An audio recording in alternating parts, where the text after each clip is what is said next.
നമസ്കാരം, പുതിയൊരു വീഡിയോയിലേക്ക് എല്ലാവർക്കും സ്വാഗതം. അപ്പം നമ്മൾ വാരണാസിയിൽ നിന്ന് നേരെ വന്നിട്ടുണ്ടായിരുന്ന അയോധ്യയിലേക്കാണ് കേട്ടോ. അയോധ്യയിൽ നമ്മൾ ഏകദേശം ഒരു ഉച്ചക്കായപ്പോഴത്തേക്കും എത്തിയിട്ടുണ്ടായിരുന്നു. അങ്ങനെ ഞങ്ങൾ ജസ്റ്റ് ഒന്ന് ഫ്രഷൊക്കെ ആയി കഴിഞ്ഞിട്ട് നമ്മൾ പുറത്തേക്ക് ഇറങ്ങി കേട്ടോ. ഈ കാണുന്ന ശ്രീ ഹനുമാൻ ഗഡി എന്ന് പറഞ്ഞിട്ടില്ല, അവിടെ നിന്ന് അങ്ങോട്ടേക്കാണ് നമുക്ക് നമ്മുടെ ഓരോ അമ്പലങ്ങളിലേക്ക് പോകേണ്ടത് കേട്ടോ. സാധാരണ അതിലെ കൂടിയാണ് നമുക്ക് പോകാറുണ്ടായിരുന്നത്. ഇപ്പോൾ വേറൊരു വഴി കൂടെ നമുക്ക് ഈസി ആയിട്ട് പോകാൻ പറ്റും. അങ്ങനെ ഞങ്ങൾ വേഗം ചെന്ന് ഫുഡൊക്കെ കഴിച്ചു കേട്ടോ. കാരണം നല്ല വിശപ്പുണ്ടായിരുന്നു. നമ്മൾ വന്ദേ ഭാരതിൽ നിന്ന് കഴിച്ചതിന് ശേഷം പിന്നെ ഒന്നും കഴിച്ചിട്ടുണ്ടായിരുന്നില്ല. അങ്ങനെ ഞങ്ങൾ പ്ലാൻ ഇട്ടിട്ടുണ്ടായിരുന്നത് നമുക്ക് ബാക്കിയുള്ള സ്ഥലങ്ങളൊക്കെ ജസ്റ്റ് ഒന്ന് കവർ ചെയ്യാം. ഈ ഒരു സമയം കൊണ്ട് നമുക്ക് എന്തെങ്കിലും ഷോപ്പിങ്ങും കാര്യങ്ങളൊക്കെ ചെയ്യണമെങ്കിൽ അതെല്ലാം ചെയ്തിട്ട് പിന്നെ ഉച്ചയ്ക്ക് ശേഷം നമുക്ക് ബാക്കിയുള്ള സ്ഥലങ്ങളിൽ പോകാമെന്നാണ് വിചാരിച്ചിട്ടുണ്ടായിരുന്നത്. അതായത് നമ്മുടെ സരയൂ നദീൻ്റെ അവിടെ കുറച്ച് കാര്യങ്ങളൊക്കെ ഇപ്പോൾ സെറ്റാക്കി വെച്ചിട്ടുണ്ട്. അപ്പോൾ അത് കാണാമെന്ന് വിചാരിച്ചു. പിന്നെ അതേപോലെ നമ്മുടെ അയോധ്യ ശ്രീരാമൻ്റെ അമ്പലം ഇല്ലേ, പുതിയതായിട്ട് ഉണ്ടാക്കിയിട്ടുള്ള, അത് കാണാമെന്നൊക്കെ ആട്ടെ വിചാരിച്ചിട്ടുണ്ടായിരുന്നത്. അങ്ങനെയാണ് ഞങ്ങൾ മെയിനായിട്ട് പോകുന്നത്. അപ്പം വന്ന വഴിക്ക് ഞങ്ങൾ ഫുഡൊക്കെ കഴിച്ച് കഴിഞ്ഞിട്ട് പിന്നെ നേരെ പോയിട്ടുണ്ടായിരുന്നത് ഹനുമാൻ ഗഡിയിലേക്കാണ് കേട്ടോ. അപ്പം അവിടെ നമ്മൾ പോകുമ്പം ഇതേപോലെ ഒരു കുഞ്ഞു ലഡു ഒക്കെ ഉണ്ട്. അതാണ് ഈ ഹനുമാൻ ഗഡിയിലെ ഹനുമാൻ്റെ പ്രസാദം എന്ന് പറയുന്നത് കേട്ടോ. അപ്പം അതും പിന്നെ അതേപോലെ ഇങ്ങനത്തെ ഒരു മാലയാണ് നമ്മൾ മെയിനായിട്ട് അവിടെ അർപ്പിക്കാറുള്ളത് കേട്ടോ. അങ്ങനെ അതിന് വേണ്ടി പോവുകയാണ്. പിന്നെ ഈ ഹനുമാൻ ഗഡീൻ്റെയും അയോധ്യേൻ്റെയും എല്ലാത്തിൻ്റെയും സ്റ്റോറി ഞാൻ ഓൾറെഡി ഇട്ടിട്ടുണ്ട്. നമ്മൾ ഇപ്പം ഏകദേശം ഒരു 3.5 വർഷം കഴിഞ്ഞിട്ടാണ് നമ്മൾ വീണ്ടും അയോധ്യയിലേക്ക് വരുന്നത് കേട്ടോ. അതേപോലെ തന്നെ നമ്മൾ ഈ ഒരു അമ്പലത്തിലേക്ക് വരുമ്പോഴേ ഇങ്ങനെ കുറേ നെറ്റിയിൽ ഓരോരുത്തരെ ഇട്ട് തരാൻ വഴിയിൽ ഇങ്ങനെ നിൽക്കും കേട്ടോ. കുറേ ചേച്ചിമാരാണ്. അവർ ആദ്യം നമ്മളോട് പറയും ഇട്ട് തരാം, നിങ്ങൾ ഒന്നും തരണ്ടെന്ന്. ഇട്ട് കഴിഞ്ഞതിന് ശേഷം അവർ പൈസ വാങ്ങിക്കും കേട്ടോ. അവർ പറയും എത്ര തന്നാലും കുഴപ്പമില്ല എന്നൊക്കെ പറയും. പക്ഷേ എന്നാലും അതിലൊന്നും ചെന്ന് പെടാതിരിക്കുക. കാരണം അവർ പിടിച്ച് വെച്ചിട്ടാണ് നമ്മളെ നെറ്റിയിൽ തൊടുക. എന്നിട്ട് പൈസ തന്നാ പറയാം കേട്ടോ. അതുകൊണ്ട് അതൊന്ന് ശ്രദ്ധിക്കുക. അങ്ങനെ നമ്മളിതാ ഈ ഹനുമാൻ്റെ അമ്പലത്തിൽ എത്തിയിട്ടുണ്ട്. അവിടെ ജസ്റ്റ് നമുക്ക് തൊഴാനുള്ള സമയം തന്നെ മര്യാദയ്ക്ക് കിട്ടില്ല. അവർ നമ്മളെ കയ്യിൽ നിന്ന് ആ പ്രസാദം വാങ്ങും, എന്നിട്ട് അവിടേക്ക് കൊടുത്തിട്ട് നമുക്ക് ആ പ്രസാദം തിരിച്ചു തരും. അതായത് നമുക്ക് ബാക്കി കഴിക്കാൻ വേണ്ടിയിട്ട് മാല അവിടെ തന്നെ വെക്കും കേട്ടോ. അങ്ങനെ ഞങ്ങൾ അമ്പലമൊക്കെ കഴിഞ്ഞ് ഇതാ വേറൊരു സ്ഥലത്തേക്ക് എത്തിയിട്ടുണ്ട്. ഇത് നമ്മുടെ ദശരഥ മഹലാണ് കേട്ടോ. ഇതിനെക്കുറിച്ചൊക്കെ ഞാൻ സ്റ്റോറി ഇട്ടിട്ടുണ്ട്. അതുകൊണ്ട് ഞാൻ കൂടുതലായിട്ട് വിശദീകരിക്കുന്നില്ല. ഇതിൻ്റെ അകത്താണ് നമുക്ക് സീതയുടെ കാൽപാദം അവിടെ ഉള്ളത്. അതേപോലെ തന്നെ അതിൻ്റെ അകത്ത് സിന്ദൂരം കാണാൻ പറ്റും എന്നൊക്കെ പറയുന്നത് അത് സത്യമാണ് കേട്ടോ. കാരണം ഞങ്ങൾ പോയപ്പോഴും അത് കാണാൻ പറ്റിയിട്ടുണ്ട്. നല്ലൊരു വൈബാണ് കേട്ടോ ഇതിൻ്റെ അകത്തെന്ന് പറയുന്നത്. കഴിഞ്ഞ പ്രാവശ്യം നമ്മൾ വന്ന സമയത്ത് അയോധ്യയിലെ ശ്രീരാമൻ്റെ ആ ഒരു അമ്പലം നിൽക്കുന്ന സ്ഥലത്ത് ഒന്നും ഉണ്ടായിരുന്നില്ല കേട്ടോ. ചെറിയൊരു ഷെഡ് പോലെ ഇങ്ങനെ അമ്പലം ഉണ്ടാക്കി വെച്ചത് മാത്രമേ ഉണ്ടായിരുന്നുള്ളൂ. ഈ ഒരു 3.5 വർഷത്തിനുള്ളിൽ ആ ഒരു സ്ഥലത്ത് ഇപ്പം വലിയൊരു കൊട്ടാരമാണ് വന്നിരിക്കുന്നത്. ഞങ്ങൾ ആ കൊട്ടാരത്തിൽ പോയിട്ടുണ്ട്. നല്ല അടിപൊളിയാണ്. നമുക്ക് എപ്പോഴെങ്കിലുമൊക്കെ പോകാൻ ആഗ്രഹം ഉണ്ടെങ്കിൽ മസ്റ്റായിട്ട് പോവാം കേട്ടോ. പിന്നെ ഒരു കാര്യം എന്താ വെച്ചാൽ അതിൻ്റെ അകത്ത് നമുക്ക് ഒരുപാട് നേരമൊന്നും കണ്ടിരിക്കാൻ പറ്റില്ല. കാരണം പെട്ടെന്ന് അവർ പോകാൻ പറയും. കാരണം അത്രയ്ക്ക് ക്യൂ ആയിരിക്കും. പിന്നെ അതിൻ്റെ അകത്തേക്ക് കയറുമ്പോൾ നമുക്ക് ഫോണോ സാനിറ്റൈസർ വാച്ച് അങ്ങനെയുള്ള ഒരു സാധനം പറ്റില്ല കേട്ടോ. വെള്ളം കുപ്പി പോലും അവർ അതിൻ്റെ അകത്തേക്ക് അലൗഡ് ചെയ്യില്ല.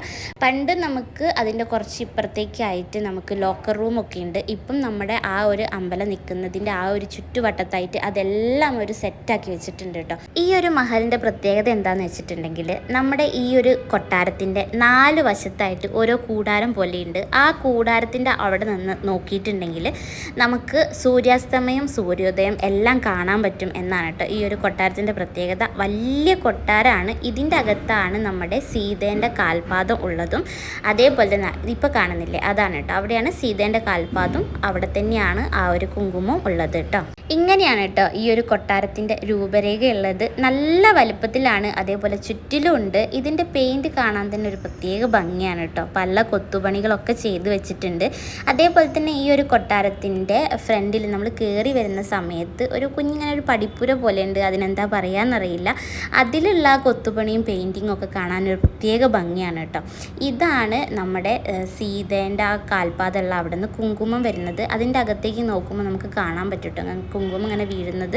അതിൻ്റെ ഐതിഹ്യം അങ്ങനെയാണെന്നാണ് പറയുന്നത്. അപ്പം നമ്മൾ എപ്പോഴും ഈ ഒരു മഹലിൽ കയറി വരുമ്പം സീതേൻ്റെ കാൽപാദമുള്ള ആ ഒരു ഭാഗത്ത് തൊഴുതിട്ടാണ് കേട്ടോ എല്ലാവരും വരാറ്. നല്ലൊരു മൈൻഡ് കാമായിട്ടുള്ളൊരു പ്ലേസാണ് ഇവിടെ.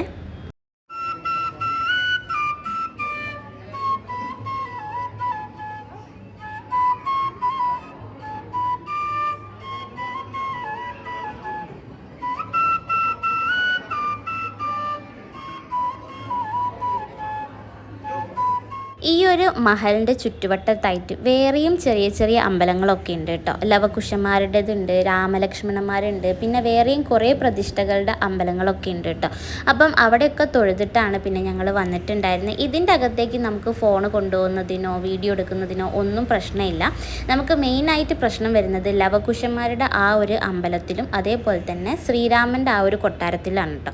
അങ്ങനെ ഞങ്ങൾ വിചാരിച്ചിട്ടുണ്ടായിരുന്നത് ഈ ശ്രീരാമൻ്റെ ആ ഒരു അമ്പലം ഉള്ളത് ഏകദേശം ഒരു 6:30 വരെയൊക്കെ തുറക്കുള്ളൂ. അത് കഴിഞ്ഞാൽ പിന്നെ അത് അടയ്ക്കും. അപ്പം അത് ഫസ്റ്റ് കണ്ടിട്ട് പിന്നെ സരയൂ നദീൻ്റെ അവിടേക്ക് പോകാമെന്നാണ് വിചാരിച്ചിട്ടുണ്ടായിരുന്നത്. പിന്നെ ഈ സരയൂ നദിയിൽ അവിടെ ഒരു ആർത്തി ഉണ്ട്, ആരതിയില്ലേ, അതുണ്ട്. അത് ഇവിടുത്തെ ഒരു പ്രധാന ഒരു പൂജയാണ്. അപ്പം അത് കണ്ടിട്ട് പിന്നെ അങ്ങോട്ട് പോകാമെന്ന് പ്ലാൻ ഇട്ടതായിരുന്നു. പക്ഷേ ഇവിടെ വന്നപ്പോഴാണ് അറിഞ്ഞിട്ടുള്ളത് അത് നമ്മുടെ ശ്രീരാമൻ അമ്പലത്തിൻ്റെ ആ ഒരു നടയൊക്കെ അടയ്ക്കുന്ന ആ ഒരു സമയത്താണ് ഇവിടെ ആരതി ഒഴിയുള്ളൂ എന്ന് പറഞ്ഞു കേട്ടോ. അപ്പോൾ നമുക്കത് കാണാൻ പറ്റാത്തതുകൊണ്ട് തന്നെ ഞങ്ങൾ ഇവിടുന്ന് അത് കാണാതെ തിരിച്ചു പോയി.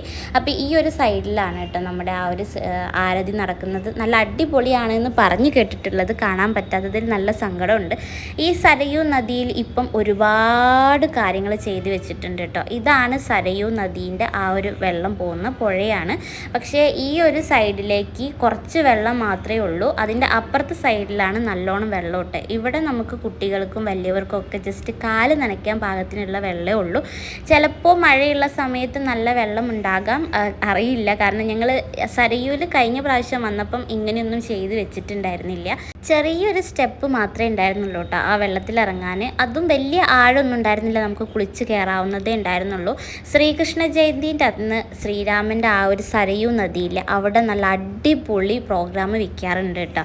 അത് കാണാൻ നമുക്ക് പോകണമെന്നൊക്കെ ആഗ്രഹമുണ്ട്. നെക്സ്റ്റ് ടൈം പറ്റുമെന്ന് വിചാരിക്കുന്നു. അങ്ങനെ ഞങ്ങൾ അവിടുത്തെ സരയൂവിൻ്റെ ആ ഒരു സൈഡിലുള്ള എല്ലാ കാഴ്ചകളും കണ്ടിട്ട് പിന്നെ നമ്മൾ നേരെ വന്നിട്ടുണ്ടായിരുന്നത് ശ്രീരാമൻ്റെ കൊട്ടാരം കാണാനാണ് കേട്ടോ.